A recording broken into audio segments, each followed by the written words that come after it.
Hello dear friend, this is Ashish Charles. Today we are going to discuss about coordination chemistry, NET GATE और TIFR वगैरह के questions हम discuss करने वाले हैं कोऑर्डिनेशन केमिस्ट्री के टॉपिक से रिलेटेड। फिर हम नेट के भी सीक्वेंस वाइज क्वेश्चंस पे हम बात करेंगे और भी नीट वगैरह की प्रिपरेशन पे बात करेंगे। और ये जो क्लास है हमारी वो क्लास 12th के लिए BSc, MSc, NET GATE, NEET, AIEEE वगैरह के क्वेश्चंस को भी यहाँ पे कवर करेगी। तो ये काफ़ी इंपॉर्टेंट क्लास है, तो सब लोग ध्यान से बने रहें और आओ सीखें। तो सबसे पहले क्वेश्चन पे हम जाते हैं। Which one of the following molecule exist as a monomer. यहाँ पे चार ऑप्शन आपको दिखाई दे रहे हैं। गेट 2002 का क्वेश्चन था कि which of the following molecule exist as a monomer under ambient condition.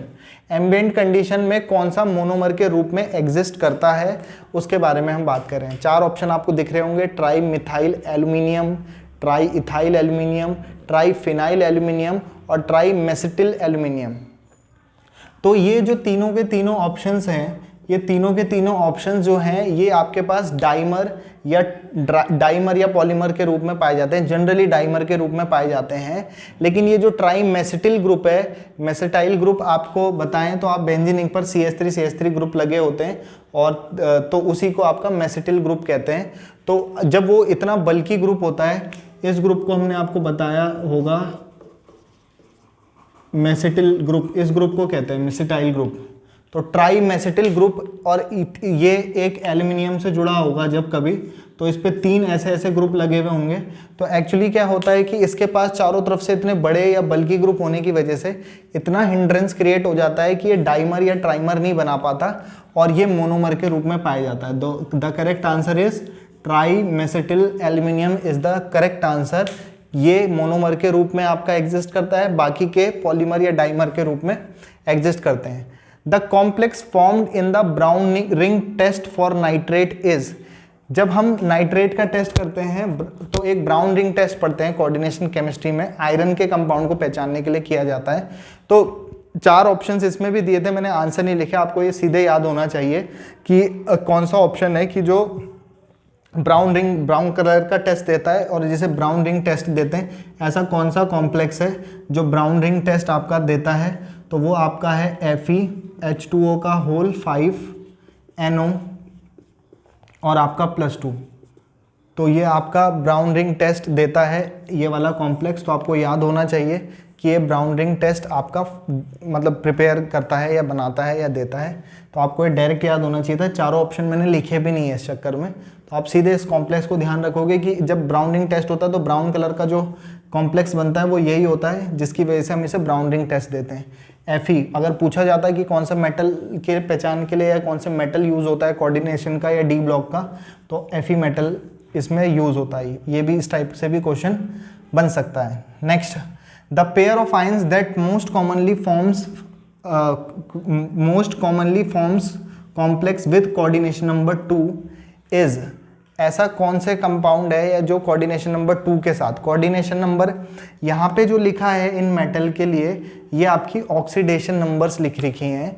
Cadmium +2, mercury +2 और ये cadmium +2 Hg+1, cadmium +2 Hg+1, copper +1 Hg+2, ये तो ऑक्सीडेशन है।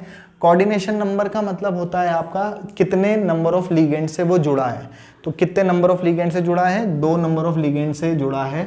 तो ये आपका कोऑर्डिनेशन नंबर 2 है। और कौन सा एलिमेंट इन ऑक्सीडेशन स्टेट में सबसे ज़्यादा मोस्ट कॉमनली फॉर्म्स, कौन सा सबसे ज़्यादा पाया जाता है।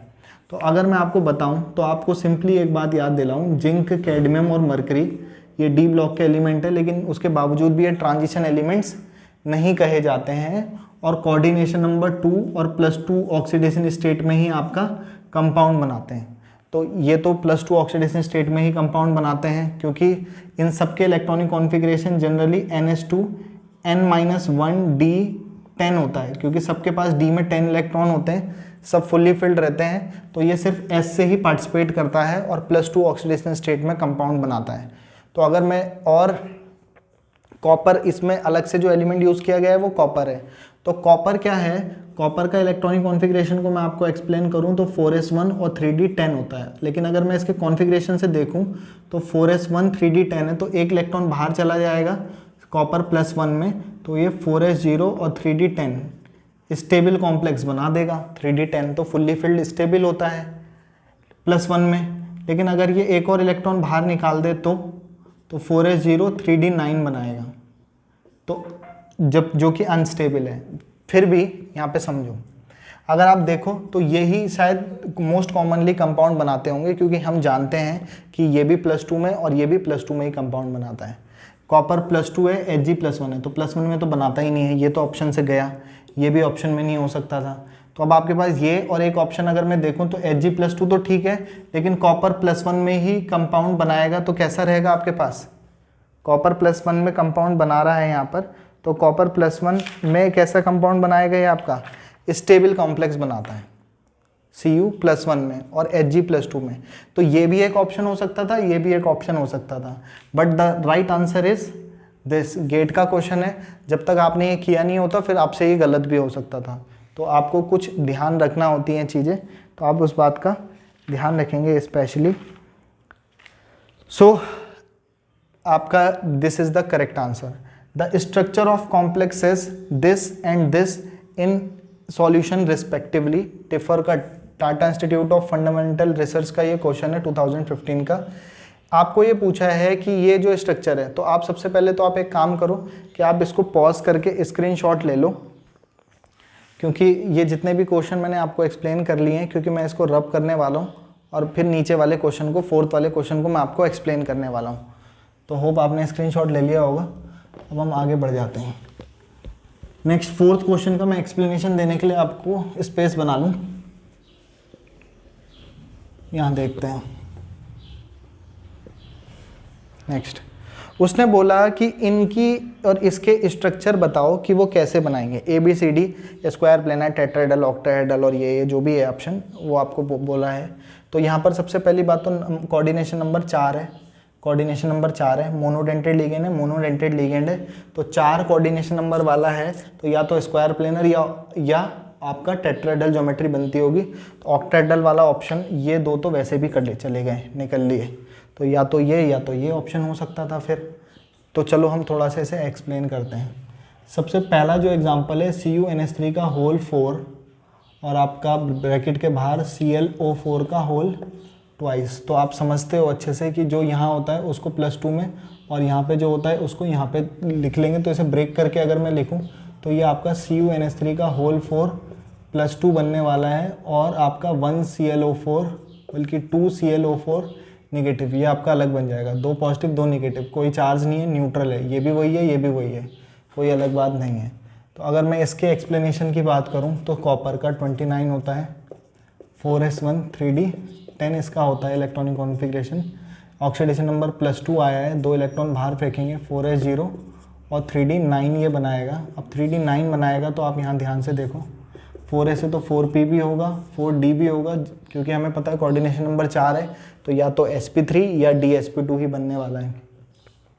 1 2 3 4 5 6 7 8 और एक 9 है, तो आपके पास ये एक कंपाउंड है।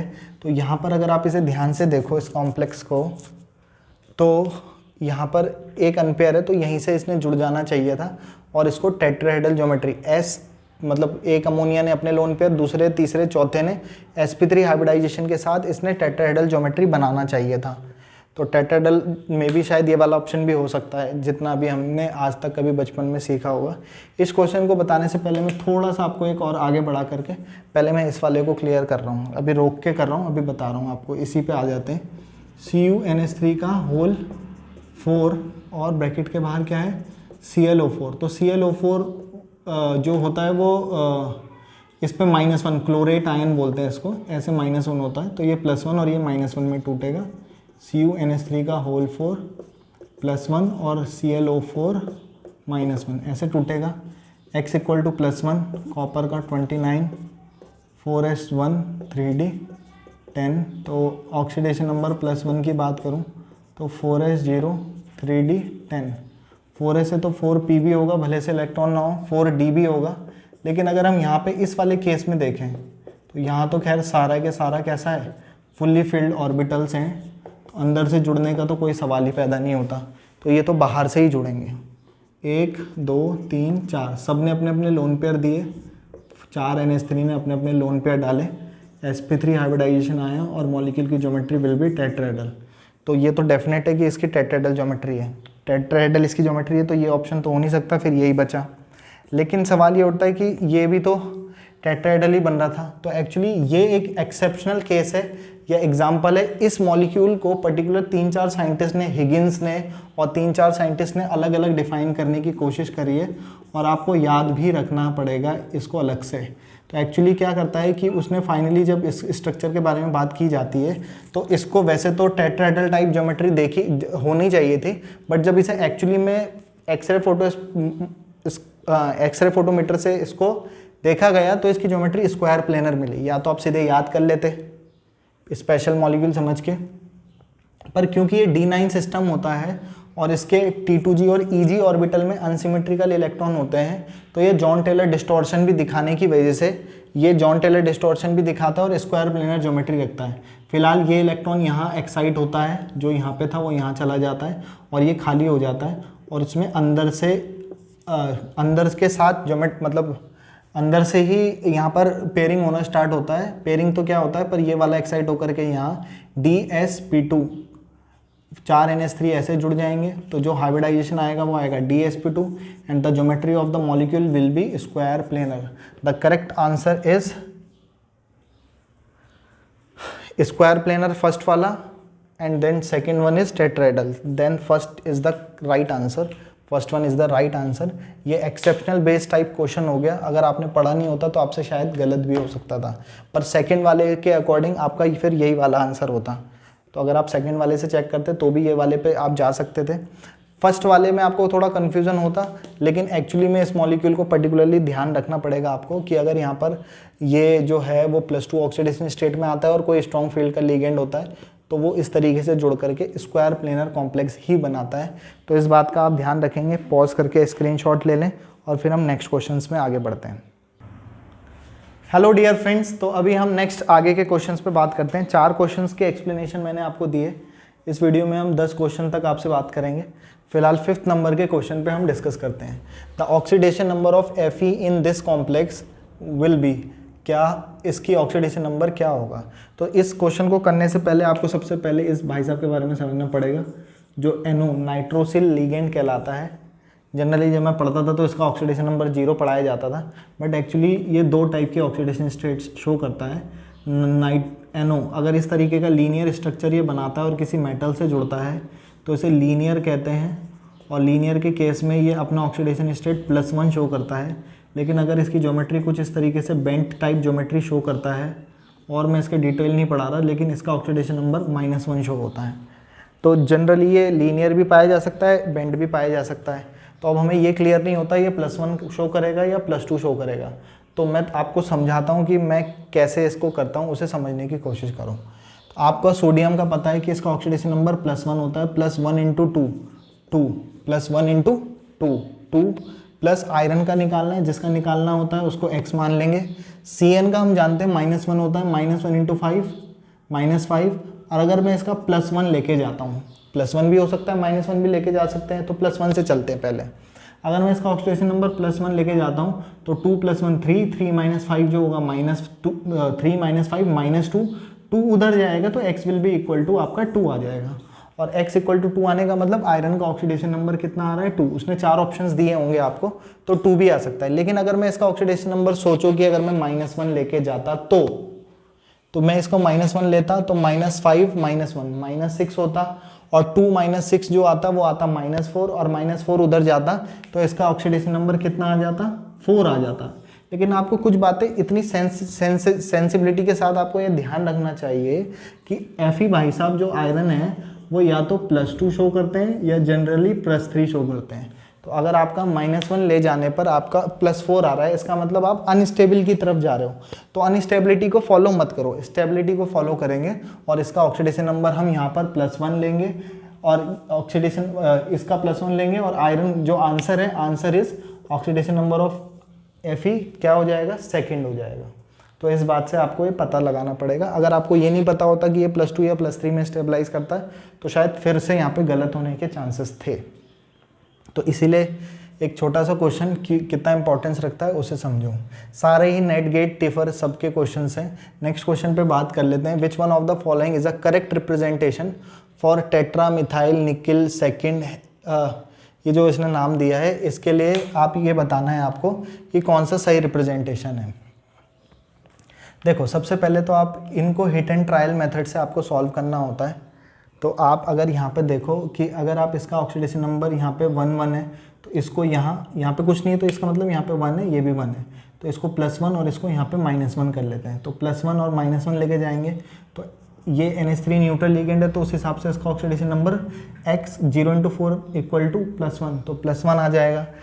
लेकिन आपको हिट एंड ट्रायल में इस वाले कॉम्प्लेक्स को ध्यान रखना होता है। कुछ एलिमेंट्स हैं 3D सीरीज के मोस्ट ऑफ द एलिमेंट +2 से +2 और +3 में स्टेबलाइज होते हैं, ये आपको याद रखना है।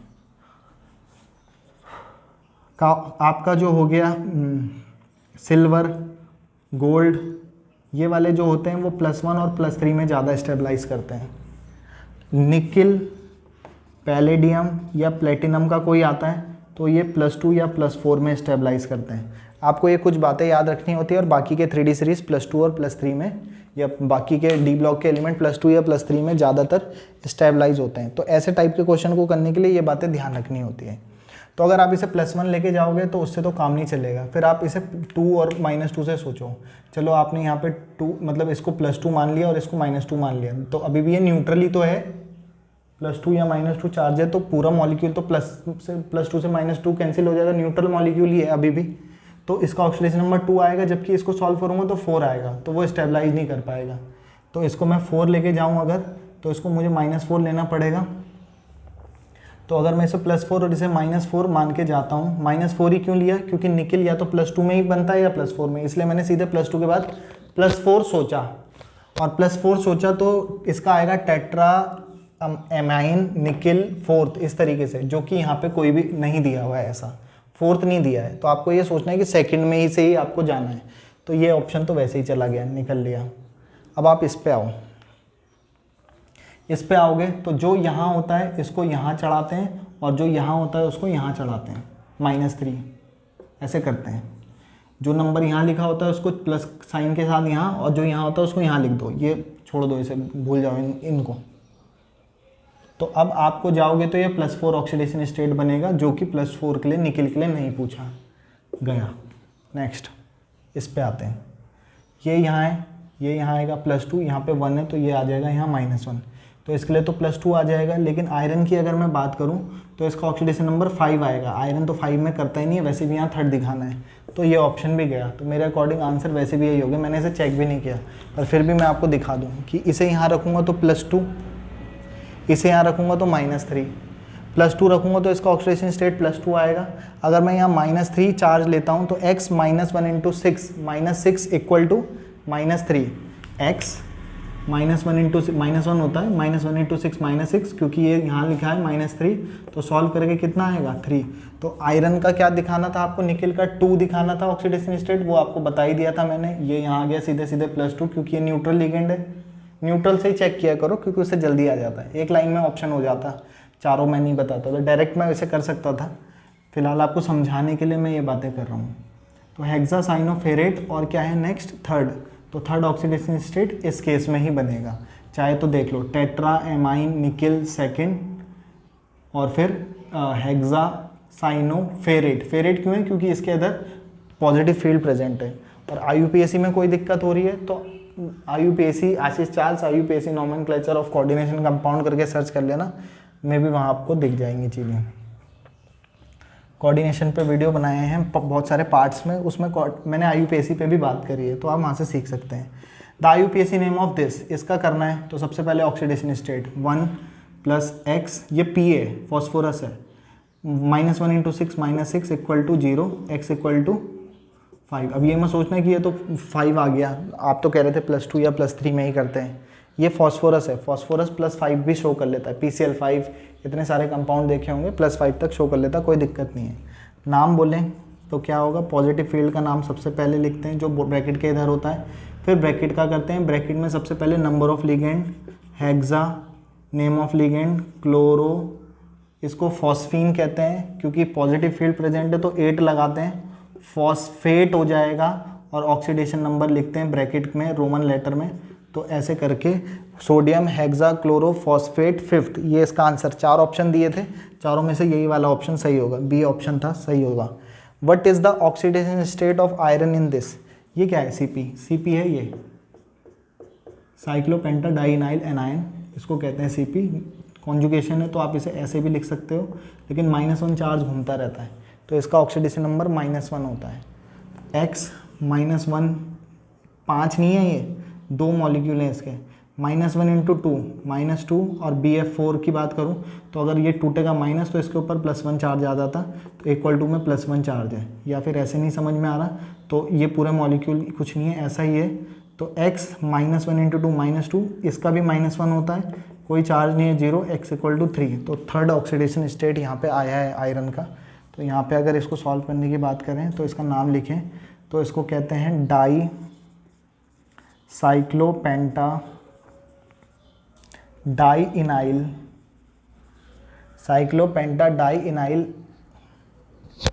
एनायन भी कह सकते हैं, डाई साइक्लोपेंटाडाइइनाइल एनायन लिखना है, एनायन भी लिख सकते हो क्योंकि -1 चार्ज रहता है। फिर आपका आयरन, अगर पॉजिटिव फील्ड प्रेजेंट होता तो फेरेट लिखते, पॉजिटिव फील्ड नहीं होता तो नॉर्मल नाम लिखते हैं। पॉजिटिव फील्ड मतलब ब्रैकेट के इधर में अगर कुछ होता है, जैसे इसमें था, यहाँ पे नहीं है, तो नॉर्मल नाम लिखते हैं आयरन। मेटल के बाद उसका ऑक्सीडेशन लिखते हैं। और फिर इसकी बात करें अगर इसके नाम की, तो इसकी बात करें, वैसे तो मैं इसको अलग करके भी लिख सकता था और नाम के लास्ट में आयन लिख सकता था अगर +1 मानता, अगर आयन वाला ऑप्शन हो वो भी सही है। और नहीं तो आप इसको क्या कह सकते हो, टेट्राफ्लोरोबोराइड, ये इसका IUPAC नेम हो जाएगा। तो आपके पास मैंने 8 एग्जाम्पल पे बात कर लिए। आप चाहो तो आप इसका पॉज करके स्क्रीनशॉट ले लें। सो हेलो डियर फ्रेंड्स, अभी हम इसके नेक्स्ट 9th नंबर के क्वेश्चन पे बात करते हैं। Which one of the, GATE का क्वेश्चन है, आई थिंक ये 9th नंबर का question. Which one of the following not act as chelating ligand? कौन सा इनमें से A, B, C, D 4 option है, इन चारों ऑप्शन में से कौन सा चिलेटिंग लिगेंड की तरह बिहेव नहीं करता? चिलेटिंग लिगेंड उन्हें कहते हैं जिनमें कम से कम 2 डोनर साइट होते हैं या 2 से ज़्यादा डोनर साइट होते हैं, वो एक साइक्लिक रिंग लाइक स्ट्रक्चर बनाते हैं, ऐसे लिगेंड को चिलेटिंग कहते हैं। तो इसके पास भी 1, 2, 3 डोनर साइट है, इसके पास 1 डोनर साइट है, इसके पास 1 डोनर साइट है, और इसके पास आपके पास भी 2-2 डोनर साइट हैं। तो 2-2 डोनर साइट हैं आपके पास। तो इनमें से कौन सा चिलेटिंग लिगेंड आपका जो है, आपको बताना है। देखो आप सर्च कर देख लो, मतलब ध्यान से, फिर आप बता देना कि कौन सा चिलेटिंग लिगेंड की तरह एक्ट करेगा और कौन सा नहीं करेगा। शायद नॉट लिखा है, कौन सा एक्ट नहीं करेगा चिलेटिंग लिगेंड की तरह, वो आपको बताना है। देखो ये आपका ट्राइडेंटेड लिगेंड हो गया, मतलब चिलेटिंग लिगेंड है, साइक्लिक रिंग स्ट्रक्चर बना सकता है। इस पे भी 2-2 डोनर साइट है, चिलेटिंग लिगेंड बना सकता है। इसके पास एक ही डोनर साइट है, मोनोडेंटेड लिगेंड। डोनर साइट मतलब जिसके पास एक ही लोन पेयर वाला एलिमेंट होता है, वो आपके पास मोनोडेंटेड लिगेंड कहलाते हैं। और ये भी मोनोडेंटेड लिगेंड वाले भाई साहब हैं। तो चिलेटिंग लिगेंड तो ये भी नहीं बनाएंगे, ये भी नहीं बनाएंगे। अगर ऑप्शन देखा जाए ध्यान से तो आपके पास चिलेटिंग लिगेंड की अगर हम बात करें, टिफर का क्वेश्चन है, तो चिलेटिंग लिगेंड की तरह कौन बिहेव नहीं करेगा? ये भी बिहेव नहीं करेगा और आपका ये भी बिहेव नहीं करना चाहिए। तो दोनों ही आंसर उस हिसाब से तो दोनों ही सही है, लेकिन मोर एफिशिएंट, या तो फिर इसने इस क्वेश्चन में कुछ गलत किया हुआ है या तो क्वेश्चन में कुछ गड़बड़ी है। यहाँ पर कम से कम 2 डोनर साइट होने चाहिए थे। और यहाँ पर क्या होता है, ये तो खैर मोनोडेंटेड की तरह भी जनरली बिहेव नहीं कर पाएगा क्योंकि इसे चारों तरफ से घिरा हुआ है, तीनों तरफ से घिरा हुआ है, तो ये मोनोडेंटेड की तरह भी बिहेव नहीं कर पाएगा, या फिर चारों तरफ से घिरा हुआ ही रहता है, तो इस वाले को कैटेगराइज नहीं मानते होंगे मे बी। तो आपके पास the correct answer is this, ये चिलेटिंग लिगेंड की तरह बिहेव नहीं करेगा। या तो इस क्वेश्चन में ही कुछ गड़बड़ी है, कम से कम यहाँ पे भी 2 होने चाहिए थे। और अच्छा सही है, मैं ये क्वेश्चन मैंने गलत लिखा हुआ है, यहाँ पर भी आपका n के साथ साथ यहाँ पर भी NH2 है, यहाँ पर भी NH2 है और यहाँ पर भी NH2 है, ये गड़बड़ी हो गई। तो आपके पास यहाँ तो ये तो टेट्राडेंटेड लिगेंड है, ये तो चिलेटिंग लिगेंड बना देगा। The correct answer is this, मुझसे ही गलत हो गया था वो। तो ये 9 नंबर का क्वेश्चन है। नेक्स्ट क्वेश्चन पे आते हैं। Among the following species expected to show fluxional behaviour. Fluxional उसे कहते हैं जिनमें एक्सियल और इक्वेटोरियल पोजीशन बनती है, सीधी सी बात। तो या तो ट्राइगोनल बाईपिरामिडल ज्योमेट्री वाले ये शो करते हैं, या फिर आपका पेंटागोनल बाईपिरामिडल वाले ये शो करते हैं, क्योंकि उन्हीं में एक्सियल और इक्वेटोरियल के चांसेस आपके होते हैं।